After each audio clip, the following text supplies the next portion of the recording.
What's up? This is DASHA here, and I will be giving you the inside scoop on my new project called Shiny Things, the EP. And yeah, thanks for being here. All right. So Shiny Things, I've been writing this EP for the past year, and the first song I wrote off it was Shiny Things. I was in LA, and my brother has this apartment complex, and on the rooftop it's just like the sun was shining, it's a great view of the city, and I was just vibing out. I was strumming, a C7 chord and F major chord, and it was a vibe. It was a fun time, and I started kind of riffing off the pre-chorus, the pull up in his hoodie, that's so dirty in the weekend part, and I was like, oh my god, this is like really good, you know what I mean? And that kind of inspired this whole new movement with my music. I've been trying to kind of get into this type of music for a while, but finally it felt so natural and it just came so easy. And from there, with life experiences and things happening, I just kept writing this music that all kind of felt like me finally. As a songwriter and an artist, you just have to go through those years of feeling awkward and like not really knowing what you want your music to sound like. And finally, with Shiny Things, and the next song I wrote was Better Than She Did, I like felt it. I was like, whoa, this is crazy. And so I just kept writing and writing and writing, and kind of tearing off the songs. So like, these are my top ones. Oh, wrote a better one. This is my top songs now. And it was so fun because I knew that I just had this huge bank of ideas and melodies and songs that I just couldn't wait to come out of me. It was so exciting. So Better Than She Did was the next one I wrote. I wrote that last January actually. And right before the pandemic hit. So fun. And I was honestly so mad when I wrote the song. Very, very true story. I was kind of seeing this guy, and then he went home, and then all of a sudden he starts dating this girl from high school, like literally days after, and we hadn't even officially like ended things. It was just a mess, and I was just so mad. So wrote Better Than She Did naturally, and I was it's weird. I tell my friends and my managers, I'm down to get my heart broken, like I'm down to get hurt, because it means I'll write really good songs. And that sounds twisted and psychotic, like I understand, but also it's like, it's for the art, So like, the applications are open. Come break me, guys. I'm ready. The next song was None of My Business, actually, yeah, which was the first single off the whole entire project. That was the first single I released under Quadio. Super excited. And I wrote that with my friend Chelsea Bowland. It was my first write I did over Zoom sessions, like once the pandemic hit. And I had this the guitar pattern that we use in it. I was kind of writing that the night before. And then I had the, whoa, whoa, whoa, da-da-da-da-da-da, I know, no, no, I know that all too long. I brought that into the session, and I was just kind of like, I don't know what I want the song to say. I didn't have the title yet. I was just like, I like the, whoa, whoa, whoa. She's like, dude, yeah. And I was like, dude, yeah. So we just kind of vibed off that one and wrote that one in literally like 2 hours. That was a very, very short song to write. Super fun. I feel like most of the songs I think every single song on this EP was written like that. Like, I swear, it was so effortless. I feel like the best songs are written very, very effortlessly.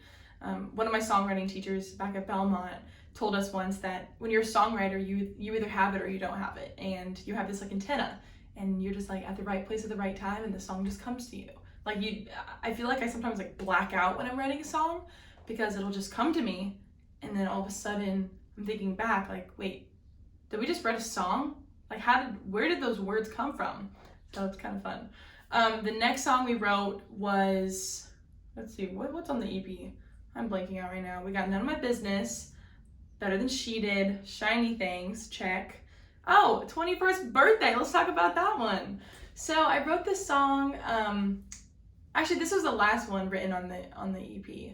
So I wrote that 5 weeks before my 21st birthday. My 21st birthday is on February 27th, or was on the 27th of February. And I was at this writer's retreat in Pensacola, Florida. My first time in Florida, so random. And I was with two of my really, really good friends who I love writing with, Jules Paymer and Abigail Orsborn. And we were on this rooftop once again, a theme with rooftops. And we're at this beautiful Airbnb just vibing out. And I had this idea in my phone that said, I put down your birthday in my calendar the first night I met you, because I knew that I would need to remember it, or I knew that it would be important or something like that.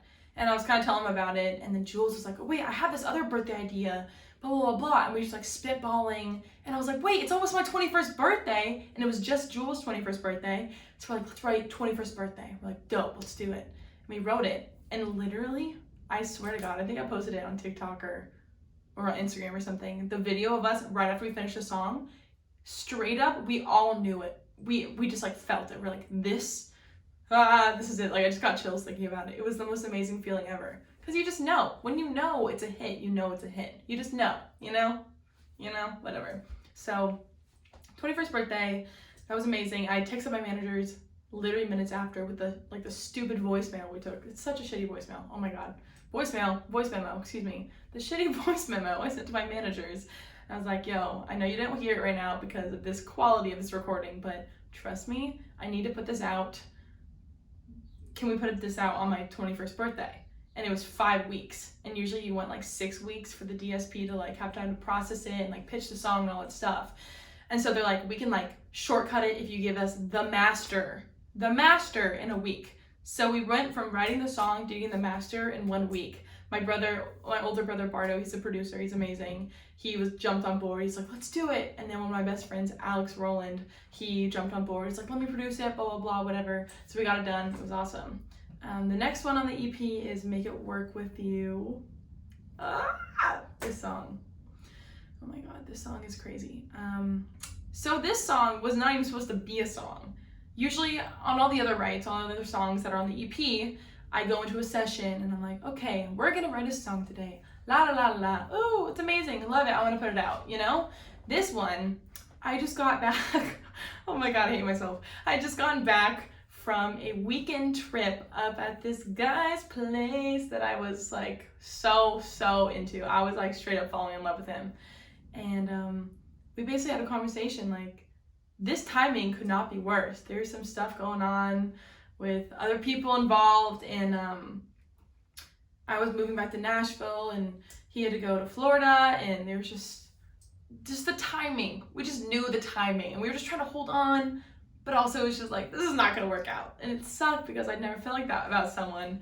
He's probably gonna watch this and be like, LOL, ew, hate myself once again. But yeah, I came home from the weekend trip and I was just sobbing on my bedroom floor, just crying. I wasn't even trying to write a song. I was just like, oh my God, I didn't know how to process these emotions. And of course, when I'm crying, I like think of a melody. And I'm like, God damn it, like right now, songwriting antenna, like at this moment, you need to have this melody. So of course I whip out my voice memos and I'm just like, make it work with you. Actually, the first thing I thought of was, what you wanna do about me and you. That part. What you wanna do. That's so sweet. The original title of that song was What You Wanna Do, actually. And then when we were submitting the EP, my manager texted me and was like, yo, I think we should call it Make It Work With You. I'm like, that is the tag, so that makes sense. So we changed it right away, but yeah. And then the last song, More Than This. Ooh, love this song. I wrote this during quarantine over Zoom, actually, with my now roommate and really good friend, Autumn Bicey. And the producer, Yuval, he had sent Autumn a pack of like beats and tracks that he was trying to get her and like other songwriters to write over during like the quarantine when everyone's just like stuck at home doing Zoom songwriting sessions, which is like so awful and we all hated it, but we're like, whatever. So Autumn and I had never met in person at this point. She texted me these like pack of beats. She's like, yo, do you like any of these? Like, if you like them, we can totally write over them. And I was like, oh, hell yeah. And I heard the one for More Than This, the ching, ching. I was like, oh shit, like this is good, this goes hard. And so I had this rhyme scheme. We hopped on the Zoom call, whatever.